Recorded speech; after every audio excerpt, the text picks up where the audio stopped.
Paula is the founder of Fitzsimons Consulting, which specialises in entrepreneurship and growth, and she's been the national coordinator for the Global Entrepreneurship Monitor since the year 2000, so 13 years of experience of assessing and finding out who our entrepreneurs are, and more importantly, what are their clear characteristics that set them out from the rest of the population. And why that's important probably is it helps direct government policy and helps direct the people themselves to figure out whether they have it in themselves to be entrepreneurs. So Paula, thanks very much for joining us. I'll tell you that there's a competition for 60 women to come into Going for Growth every year, and the only criteria is that they must be ambitious and that they must want to go for growth.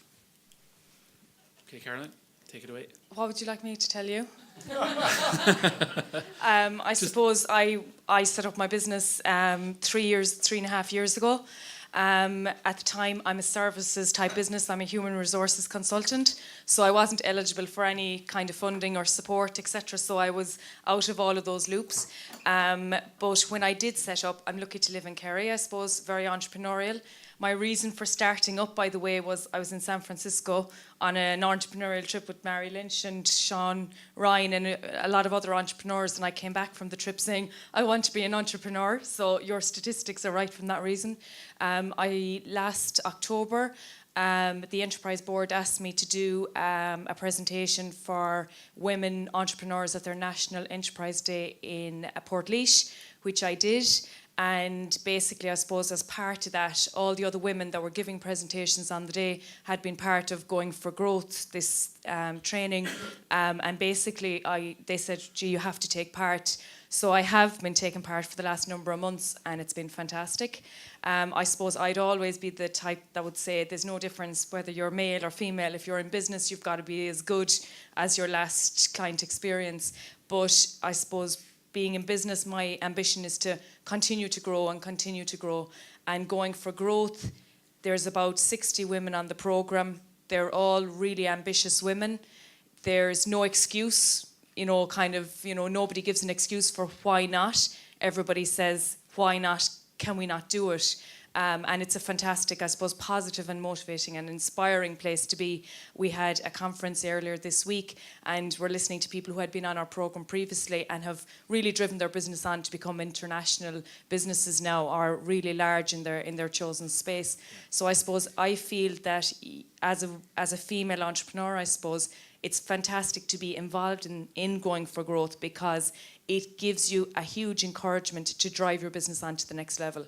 And I've been lucky enough, I suppose, to be involved in it from that point of view. Okay, Caroline, thanks very much for that.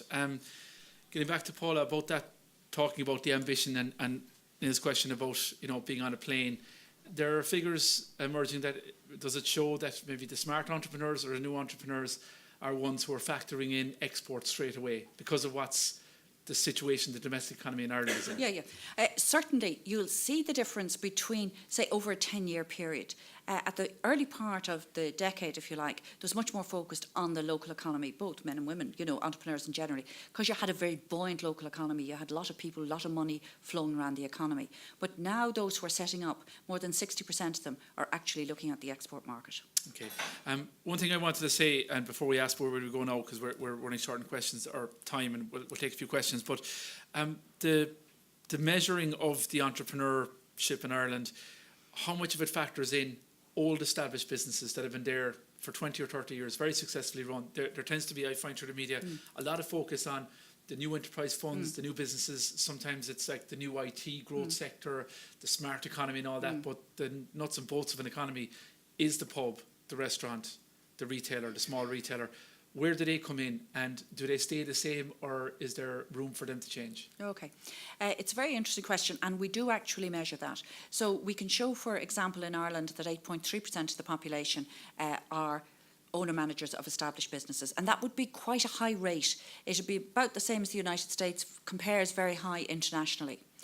And the interesting thing, and it comes if one was having a discussion about what is an entrepreneur, but to me, I turn it into an adverb. Is someone behaving entrepreneurially? Okay?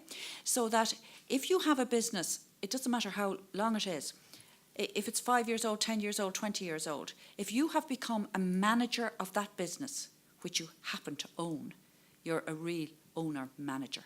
You're not really an entrepreneur. right? Because you're not behaving entrepreneurially. A person starting up a business has to perceive an opportunity, gather resources and implement. Now, if they do that once and then plateau and move into, if you like, a lifestyle business, they have stopped behaving entrepreneurially. But what you want is a series like of almost a bending S-curve going up, where they're constantly looking out for opportunity to grow, develop, strategically reposition the business and take it forward. And does inheritance come into that when someone inherits a business? I think there's an example of Avoca. Yeah.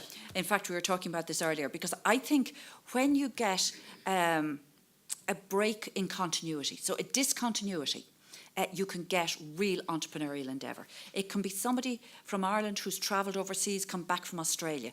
They're more likely to set up a business than somebody who hasn't travelled. When you have someone moving into a family business, when they're given the reins from the former generation, that's a discontinuity with the past, and the chances are, if they approach it in the right way, that that can actually kickstart further growth in the business. And certainly, I mean, Avoca is a case in point. The father was a solicitor, saw one of its clients was the Avoca mill, didn't want to see it close, and wondered would they take it over. And their initial niche was much more towards the tourism type industry. When the second generation were coming in, so when Amanda and Simon wanted to come in, they needed to make the business grow so that it would have room for them and into the future. And they have strategically repositioned the business and grown it. They now employ 640 in Ireland.